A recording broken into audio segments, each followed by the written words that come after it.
Kalau ngomongin persaingan Sony dan Microsoft, ini kayak cerita klasik ya, dua tetangga yang nggak pernah akur. Sony dengan PlayStation muncul duluan di tahun 1994, langsung bikin gebrakan dengan grafik 3D yang waktu itu bikin banyak gamer ternganga. Sementara itu, Microsoft sendiri baru muncul dan ikutan di tahun 2001 dengan Xbox-nya. Dan orang sempat berpikir, ngapain sih perusahaan komputer ikutan jualan konsol? Tapi ternyata Microsoft nggak main-main. Xbox pertama hadir dengan built-in hard drive, sesuatu yang PlayStation waktu itu belum punya. Dan yang paling penting, mereka ngenalin Xbox Live. Jadi gamer bisa main bareng lewat internet. Nah ini jadi awal mula Microsoft bikin gebrakan besar.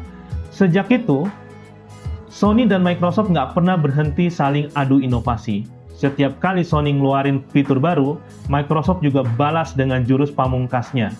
Jadinya persaingan mereka kayak serial anime shonen. Semakin lama, pertarungan mereka makin seru dan makin nggak ada habisnya.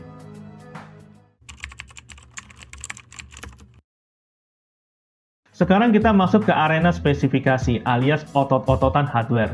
PlayStation 5 punya performa yang mantap, SSD super cepat dan desain yang jujur mirip router Wi-Fi raksasa. Sedangkan Xbox Series X datang dengan bentuk kotak hitam yang simple, tapi isinya monster performa dengan GPU yang gahar banget. Kalau soal raw power, banyak sih yang bilang Xbox Series X lebih unggul. Frame rate yang stabil, resolusi yang mantap, pokoknya buat gamer yang haus kualitas visual, Xbox itu surga. Tapi Sony punya jurus lain. DualSense controller, getaran haptik dan adaptive triggernya bikin pengalaman main jadi lebih hidup. Main racing bisa kerasa beda antara ngerem di jalan aspal sama di jalanan tanah. Jadi kalau diibaratkan lomba lari, Xbox Series X itu kayak pelari sprint dengan otot yang gede. Sementara PS5 kayak atlet dengan gaya unik yang bikin penonton terhibur. Dua-duanya punya daya tarik, tinggal pilih kamu mau fokus ke kekuatan atau ke pengalaman. Oke, mari kita ngomongin hal yang paling bikin gamer berantem di Twitter, game eksklusif. Sony punya line-up eksklusif yang sering disebut sebagai masterpiece. Ada God of War, The Last of Us, Spider-Man, Horizon Forbidden West, dan sebagainya. Itu semua kayak film blockbuster Hollywood, tapi bisa kamu mainkan sendiri. Sementara Microsoft lebih fokus ke jumlah. Dengan membeli Bethesda dan Activision Blizzard, mereka punya Halo, punya Forza, punya Doom, punya Fallout, Call of Duty, dan sebagainya. Bahkan Elder Scrolls. Jadi mereka kayak orang kaya baru yang bilang, kalau nggak bisa bikin eksklusif sendiri, ya udah beli aja sekalian sama developernya. Nah ini yang bikin persaingan makin panas.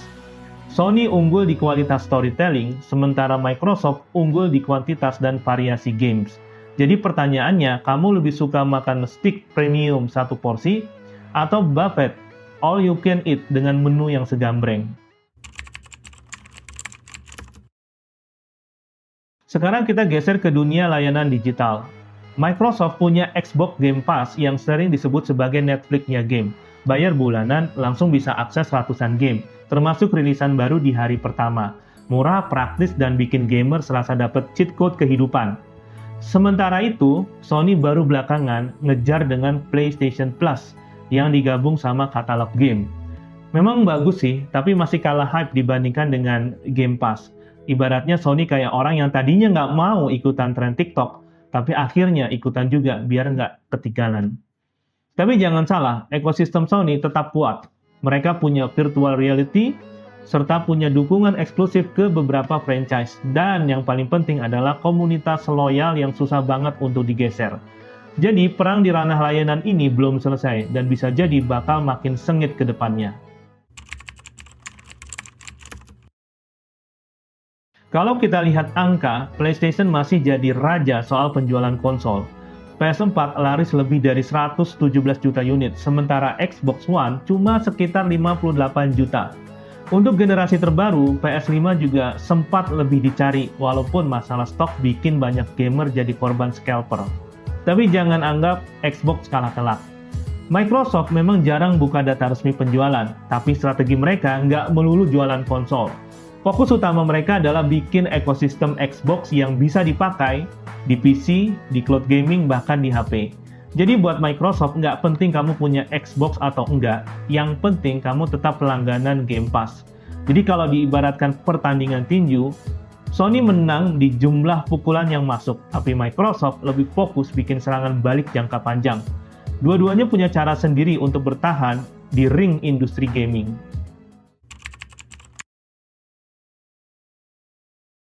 Nah, jadi siapa rajanya konsol saat ini? Kalau kita lihat penjualan, jelas Sony masih unggul. Kalau kita lihat layanan, Microsoft punya keunggulan. Dari sisi eksklusivitas, Sony juara di kualitas. Microsoft unggul di kuantitas. Artinya, jawaban siapa rajanya tergantung dari kamu sendiri. Mau jadi tim PlayStation dengan game eksklusif yang keren, atau mau jadi timnya Xbox dengan layanan super hemat. Pada akhirnya, yang penting bukan logo di konsolnya, tapi keseruan kamu main bareng teman-teman. Kalau kamu suka bahasan kayak gini, jangan lupa kasih like, subscribe, dan nyalakan lonceng notifikasi biar nggak ketinggalan video selanjutnya. Dan jangan lupa tulis di kolom komentar, kamu tim Sony atau timnya Microsoft. Mari kita beradu argumen secara sehat di bawah ini.